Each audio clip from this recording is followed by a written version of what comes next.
Assalamualaikum warahmatullahi wabarakatuh. A'udzu billahi minasyaitonir rajim. Bismillahirrahmanirrahim. Alhamdulillahi rabbil alamin.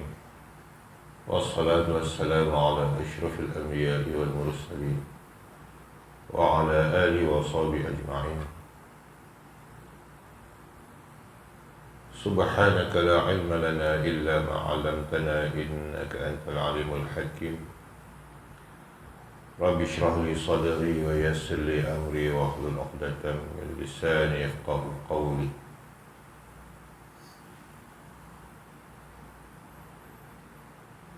Tuan-tuan sedang Allah,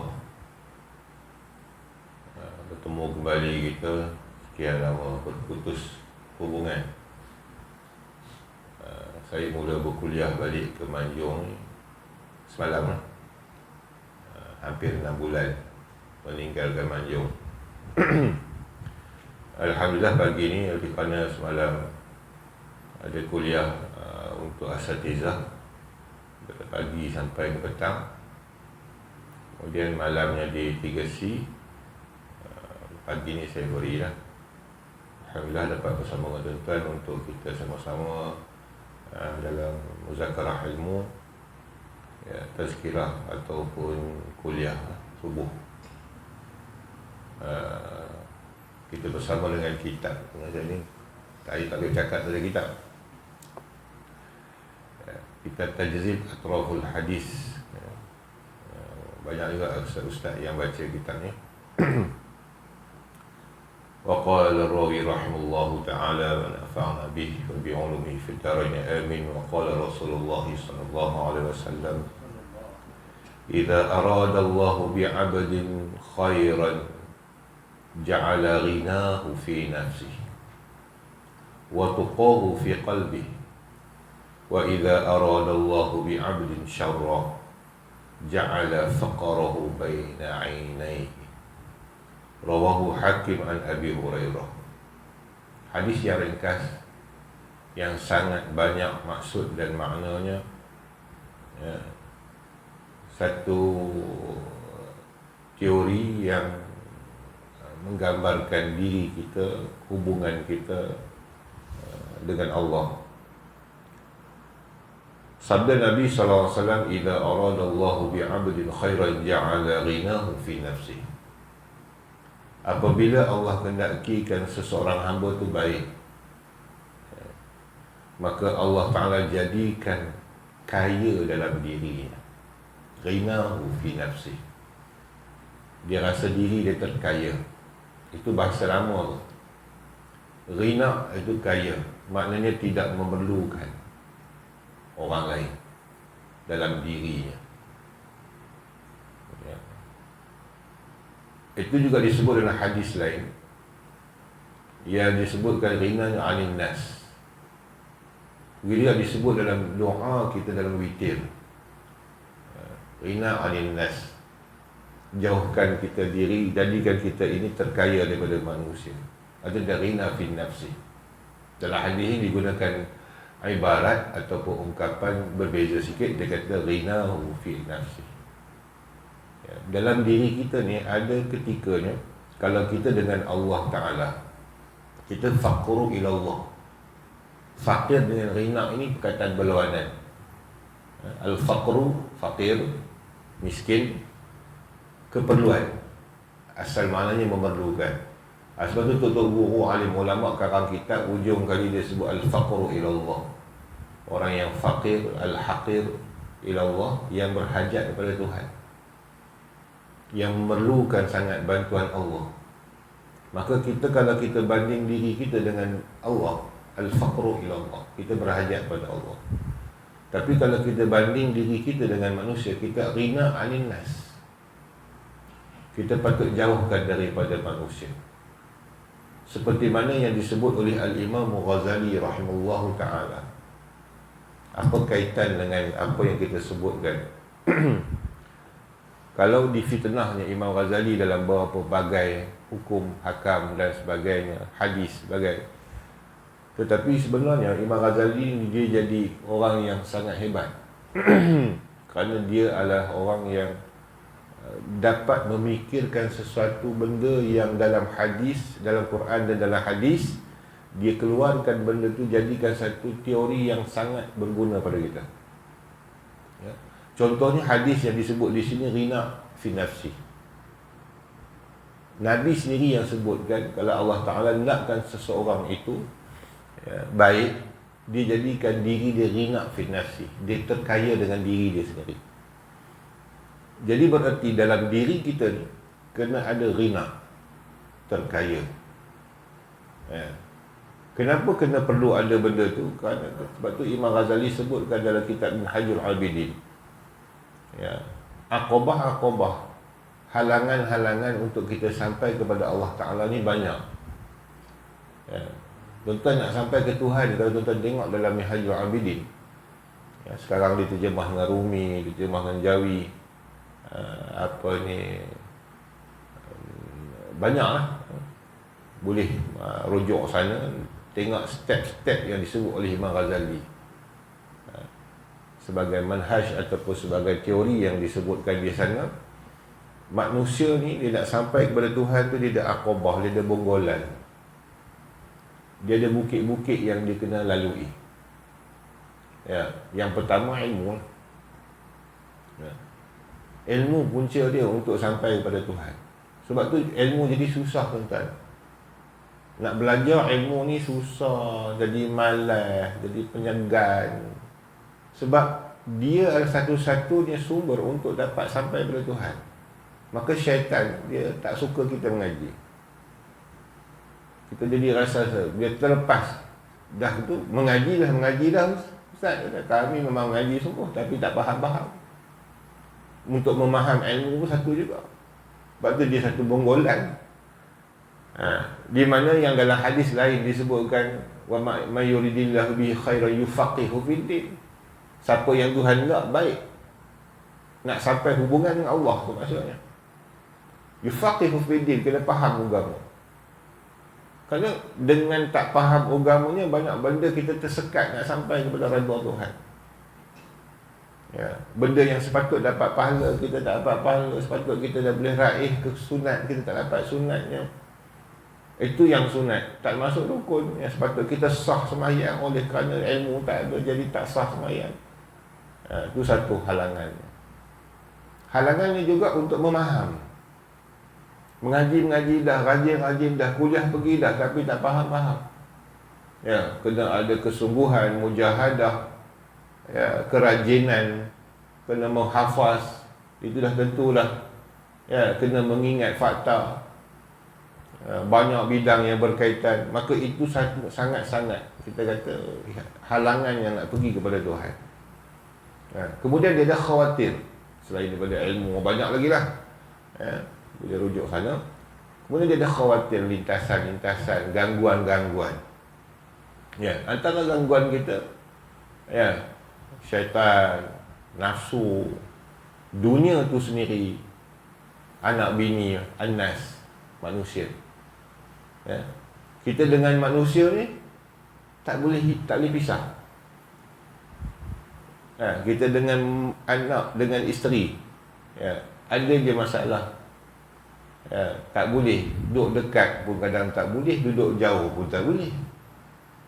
Duduk dekat berkelahi, duduk jauh merindu. Dia ada hubungan dengan manusia tu. Jadi sebab tu alim ulama yang hebat-hebat tak sempat dia nak kahwin. Sebab dia kata kalau kahwin tak ada aku buat ibadat. Sebab apa? Sebab gangguan bagi dia. Manusia tak termasuk lagi sekitar kita. Itu yang dalam rumah, anak, isteri, jiran. Jiran kita tu ganggu kita untuk buat ibadat. Perangai dia, busuk hatinya, hasadnya, macam-macam. Dan kadang-kadang kita perlu pada manusia. Itu kata rina anin nas, rina un nafsi, biar dia kayakan diri dia. Sebab apa yang ada pada manusia itulah mendatangkan kecemburuan kepada kita. Kenapa dia teringin buat rumah besar? Dia tengok kawan dia buat rumah besar. Kenapa dia beli kereta baru? Ya. Kalau salah tuan-tuan nak kata saya tak teruja sangat tengok kereta baru kawan ni. Ya. Cakap kita boleh gitu, hati kita tak. Hati kita, benda baru, benda cantik, benda elok. Ya. Benda yang meraihkan keinginan hawa nafsu kita cenderung kepada perkara itu. Kita suka benda cantik, kita suka benda baru, kita suka benda yang mewah. Itu memang kecenderungan manusia. Macam mana kita lapar nak makan sekarang, lepas kuliah ni tak lapar, cenderung hati kita kepada makanan, cari kedai yang sedap. Cenderung kan tu. Jadi begitu juga dengan manusia. Jadi oleh kerana kita bersangkut paut dengan manusia, jadi banyak masalah yang berlaku. Stres dalam dunia ni pun berkelahi, bergaduh, stres sebagai kerana manusia. Dan kadang kita sangat bersangkut paut dengan manusia. Nak rezeki daripada dia, rasa tertanggung bergantung dengan orang tu dalam segala hal, sehingga kadang-kadang tertangguh buat ibadat kerana manusia. Maka sebab tu dia kata, kalau kamu nak Tuhan jadikan baik, dia hilangkan rasa bersangkut paut dengan manusia tu sangat-sangat. Maka letakkan sifat rina anin nas dalam hati kita. Kalau Tuhan tak lah.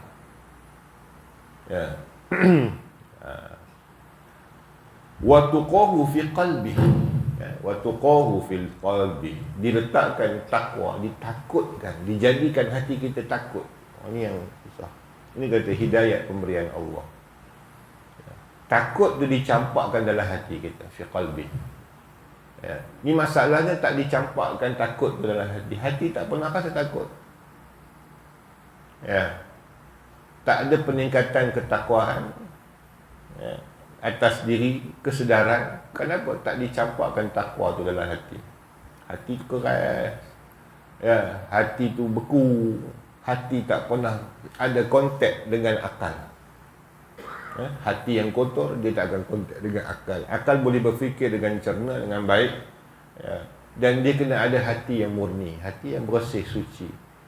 Bila akal tu baik, hati pun baik, ada hubungan dua tu, dia akan jadi hubungan kontak yang sangat baik. Jadi melahirkan insan takwa. Tapi oleh kerana hati kita kotor, disebabkan dengan cemaran-cemaran duniawi, makan minum kita, pergaulan kita, tutur kata kita, akhlak kita, maka dia makin hitam dan tak dapat dicampakkan takwa tu dalam hati. Maka sebab tu manusia abai dia dengan kewajipan yang patut dilaksanakan pada Tuhan, pada agamanya. Kenapa dia tak gitu? Kerana tak ada rasa takwa. Tuqahnya tak ada. Ketakwaan itu tak wujud dalam hati. Na'udzubillahi min zalik. Jadi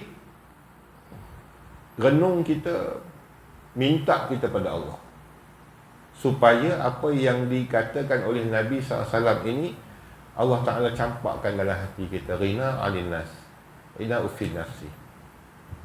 Dia tak ada bersangkut paut dengan manusia. Rezeki dia kepada Tuhan, kesihatan dia sangkut dengan Tuhan, hidup, makan, minum dia semua kerana Allah, bukan kerana manusia.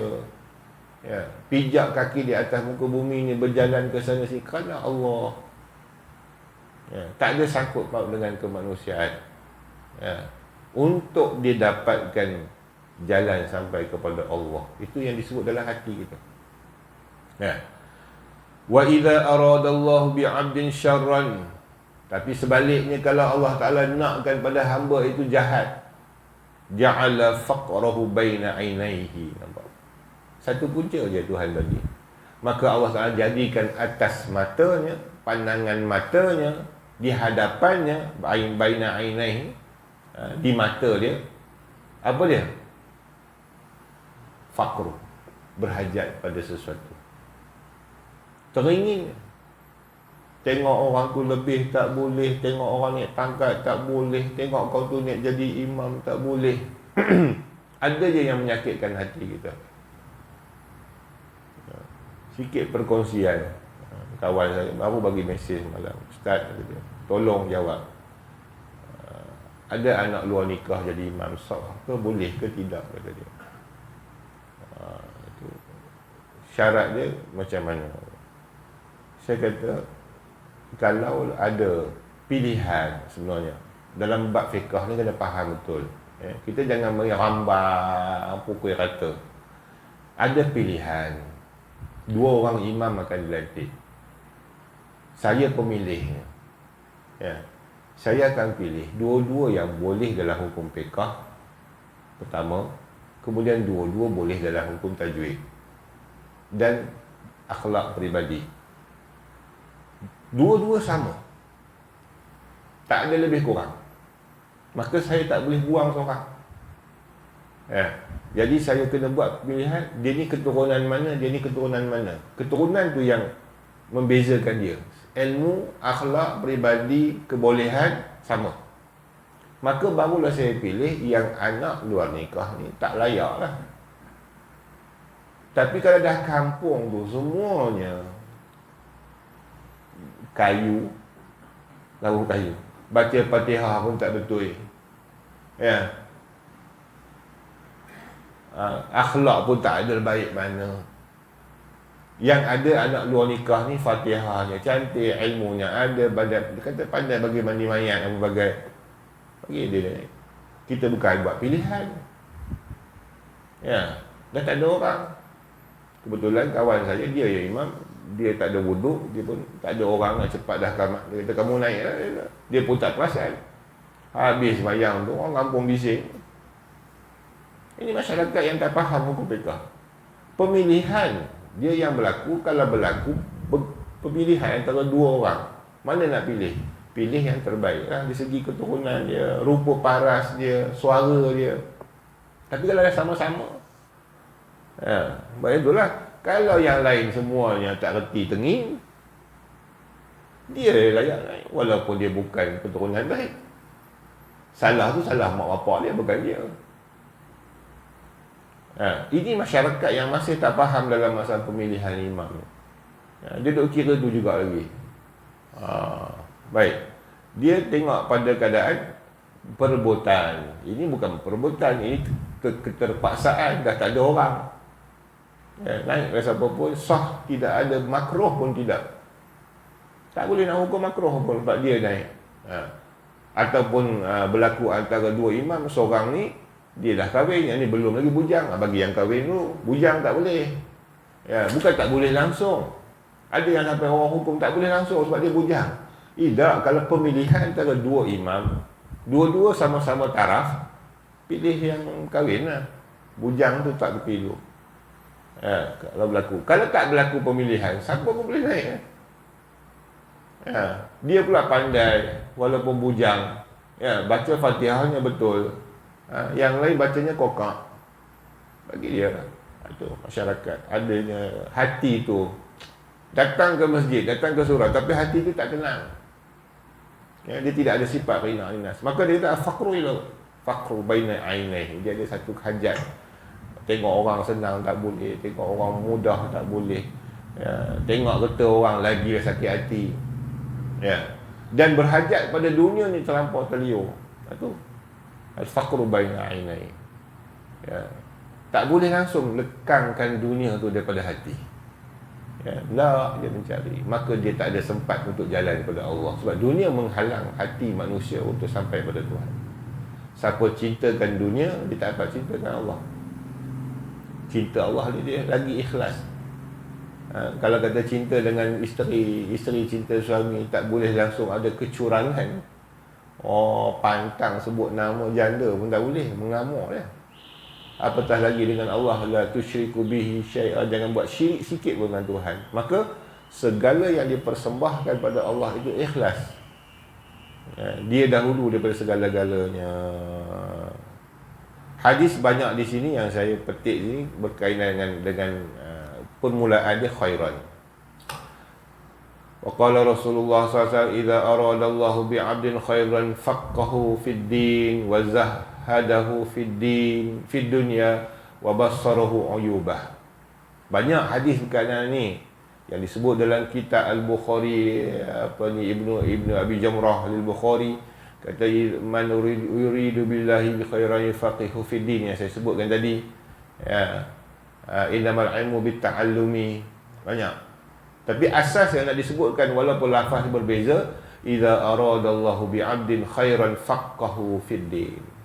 Jika Allah hendakkan seseorang itu baik, kebaikan, maka dipahamkan dia tentang agama. Asas dia. Ya, diri agama tu, faedah agama tu, hukum hakamnya. Ya. Disambung pula dalam hadis Bukhari, innamal ilmu bitta'allumi. Hanya saja ilmu tu dengan belajar. Ya. Jadi apa maksudnya? Seperti yang saya sebut di awal tadi, ilmu merupakan satu yang sangat penting. Okey. Maka sumber untuk faham ilmu tu atau faqihu fiddin, mana jalan dia? Bitta'allum, dengan belajar. Macam tuan-tuan berdepan dengan saya, ta'allum, ya, belajar.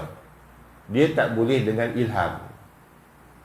Ada yang dia kata, saya tak ada tok guru, saya dapat ilham dari Allah. Ilmu daripada Tuhan, bukan daripada manusia. Nak pula dia bengkak kat saya pula ke, ilmu bukan daripada Ustaz Khairuddin, dia kata. Ya. Zaman kami ngaji kat Mesir dulu ada clash antara anak murid Syekh Nuruddin sendiri dengan Syekh. Masa tu kami kumpulan pengajian. Ada yang dia mufarakah, macam tak mufarakah secara terus tapi macam berpisah lah. Sehingga keluarkan ungkapan yang kita terkejut dengar. Dia kata apa? Ilmu bukan daripada ustaz. Kami di Mesir panggil Syekh Nuruddin ustaz lah zaman tu. Ilmu bukan daripada ustaz, dia kata ilmu daripada Allah.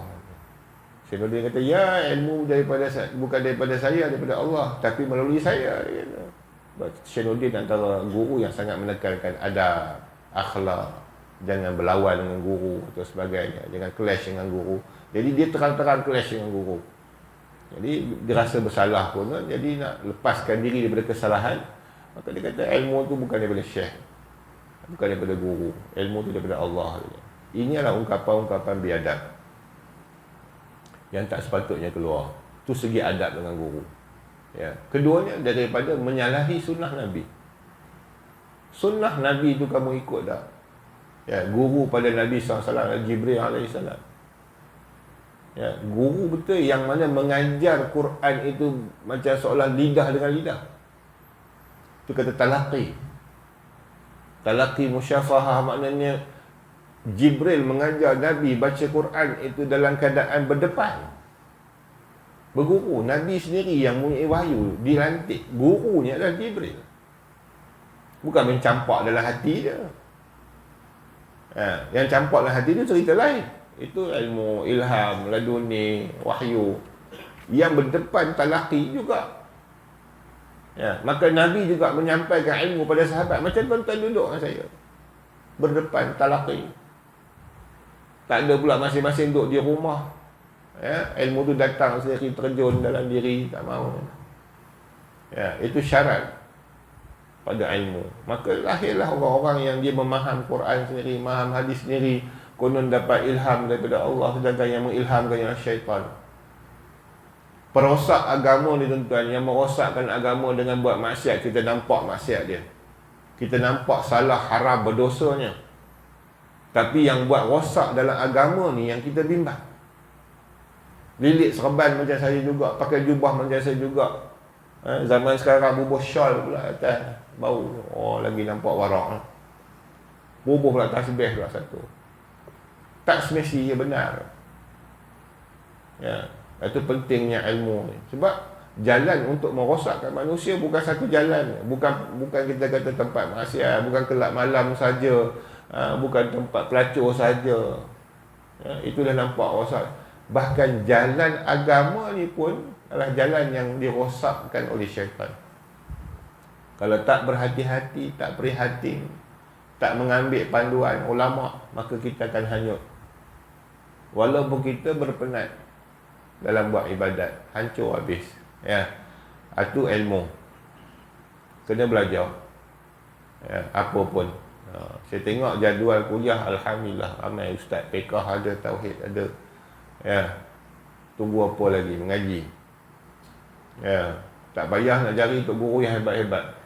Ya, belajar basic fardu ain, bagi hafal, ya, bagi ingat, bagi faham, untuk bekal kita sampai akhirat esok.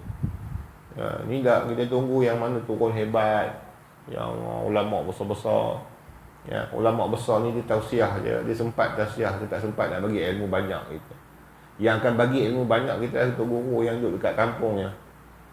Dia ajar daripada basic sampai asas sampai kepada peringkat penamat secara asasnya. Ya, itu untuk kita bawa akhirat esok. Ya. Maka dia kata idza aradallahu bi'abdin khairan faqahu fid din, dipahamkan di agama dengan sebenar-benar kepahaman. Kalau Tuhan tak bagi faham betul, dia seleweng lah, jadi rosak. Ya? Jadi hancur binasa. Wa zahadahu fid dunya, dan Allah Ta'ala campakkan zuhud. Allah Ta'ala zuhudkan dia dengan dunia. Apa makna zuhud daripada dunia? Ya, dia ada dunia, tapi dia tak ada keteringinan sangat pada dunia. Itu zuhud. Ya, dia duduk dalam dunia, dia makan dunia, tapi dia bukan orang yang tamak kepada dunia, bukan orang yang loba kepada dunia, bukan orang yang cintakan dunia. Ya. Dia ada juga tu jenis lelaki. Ya, beri contoh senang kan. Ada jenis lelaki suami, apa yang dia berkahwin dengan perempuan, dia hanya sekadar lepaskan tuntutan diri dia sebagai lelaki suami, itu isteri dia. Dia bagi makan, bagi minum, ya, jima lah, mak cakap, ya, cukup semua. Kalau nak pergi dakwa mahkamah tak boleh nak minta cerai, sebab semua dia bagi. Tapi kasih sayang satu pun dia tak bagi. Dia ada orang manusia macam tu. Ya, dia selesai gitu dia. Maka dia tak ada roh kasih, cinta, sayang suami isteri, tak ada. Dia sebagai melaksanakan macam kita katakan kucing dengan bini dia. Tak tu, habis-habis. Habis dia sepak balik bini dia, kucing tu. Ya, dia geram-geram, berebut lauk, dia berebut. Ya. Tadi dia berkahwin elok je dengan kucing tina tu. Sekali berebut lauk dua-dua, tampar. Ya, hidup dia begitu. Ya. Jadi maksud saya tadi, orang yang dia dengan dunia macam tu. Ada, orang lain ada, dia ada, tapi dia tak hirau. Sekadar kata ada rumah, dia pada rumah, sebab berlindung. Macam tadi, orang ada bini, dia ada bini. Ya, tapi dia tak adalah sangkut susah hati pasal bini dia sakit ke, susah hati apa ni, bini tak balik ke. Ini heran.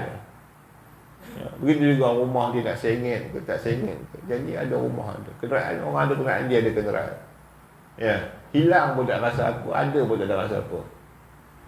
Berbeza kita hilang RM10 pun cari sampai bawah katil. Ada zuhud fi dunia. Maka nampak sangat bila Allah Ta'ala letakkan zuhud fi dunia. Maknanya zuhud ni satu yang pemberian kurniaan Allah Ta'ala, yang kalau kita nak dapatkan dengan sendiri, usaha ikhtiar kita lah ukuran, dia sangat susah.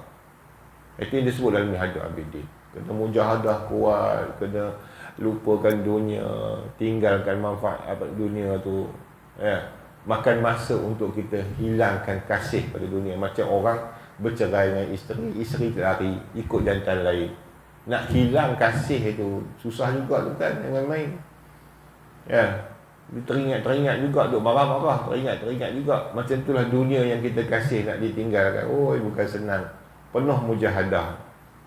Ya, maka bila masuk iman ke dalam hati, Allah Ta'ala campakkan dengan usaha ikhtiar kita, dia baru dia boleh tinggalkan. Maka jadilah seperti alim ulama dahulu, mereka zuhud fil dunia. Ya, ada tak apa, tak ada pun tak apa. Ya, kita tak ada gelisah, ada seronok. Itu tak zuhud lagi lah. Wa bassarahu uyubah, antaranya tiga tadi satu perkara, dua perkara, ini Nabi sebut tiga perkara pula. Ya, yang tadi faqhu fid din, faham agama, zuhud dalam dunia. Yang ketiganya bassarahu uyubah, dia nampak aib dia sendiri. Ini pun satu hal. Kita sentiasa tengok aib orang. Ya, jaga tepi kain orang lah, kata bahasa Melayu. Aib diri sendiri, kain koyak sendiri, kita tak perasan. Ya. Jadi Allah Ta'ala dia bagi seseorang itu nak baik, dia boleh tengok aib dia sendiri. Tu. Banyak orang seronok ataupun mencari ilmu, sebahagian lah, bukan banyak lah, sebahagian orang nak cari macam mana boleh tengok hantu, boleh tengok iblis, boleh tengok syaitan, tengok jin, boleh tengok nasib orang, tu lagi lah. Nak sangat ilmu tu, ya. Tak payah ilmu tu tuan-tuan, tak ada faedah. Satu je ilmu, boleh tengok aib sendiri. Susah macam mana nak tengok aib sendiri? Kita tak pernah tengok kekurangan diri tu. Jadi setinggi, yang paling tinggi ilmu di antara ilmu-ilmu tadi ni, ya, ilmu tengok jin ke, ilmu tengok apa, ilmu tengok sendiri. Kita nampak aib itu. Itu sangat tinggi. Ya, itu pemberian Allah. Ya. Sebab kita ada ego, kita ada rasa sombong, takabur, bongkak. Ya, dan kita rasa perfect diri kita, sempurna. Maka bila kita kata nampak kekurangan pada diri kita, kita tak boleh terima. Itu banyak manusia begitu. Dia tak boleh terima ada kekurangan pada diri dia. Ya, dia nak buang kekurangan tu. Ya. Tapi orang hamba Allah yang soleh, yang Tuhan campakkan, wa basarahu uyubah, dia hari-hari nampak apa aib dia, maka dia perbetulkan, dia istighfar, dia minta ampun. Itu salah satu daripada jika Allah Ta'ala nak bagi kebaikan pada seorang. Hadis seterusnya sama juga ibarat awalnya, idza aradallahu bi'abdin khair ajjala lahul uqubah fid dunya, wa idza aradallahu bi'abdihi syarra amsaka anhu bi dhanbihi hatta yuwafi bihi yaumal qiyamah. Rawahu Tibrani. Tadi lain. Tu kata Nabi dia bercakap ketika kesesuaian waktu tu, ya, dia petik berapa perkara untuk senang ingat. Sagi cakap lain juga. Ya, dia punya point dia lain pula. Ya, tapi benda daripada mula yang sama, kebaikan. Tadi pun kebaikan, 2 perkara. Hadis seterusnya 3 perkara. Ni masuk ada lagi berapa perkara. Jika kehendaki Allah Ta'ala bagi hamba itu kebaikan, ajjalalahul uqubati fid dunya. Banyak Allah Ta'ala percepatkan baginya uqubah, balasan di dalam dunia. Jadi masing-masing lauk masing-masing, masing-masing rezeki masing-masing, ada Allah Ta'ala jadikan asasnya untuk baik, tentulah faham agama. Tapi ada ketika dah habis dah semua tu. Ya, agama kita faham dah, zuhud kita lalui dah, ya, aib kita pun kita nampak aib kita rasa dah settle dah. Tuhan uji lain pula. Kalau Tuhan nak bagi lagi baik pada tu, ya, maka dia tambah lagi apa dia? Dia bagi uqubah fid dunya.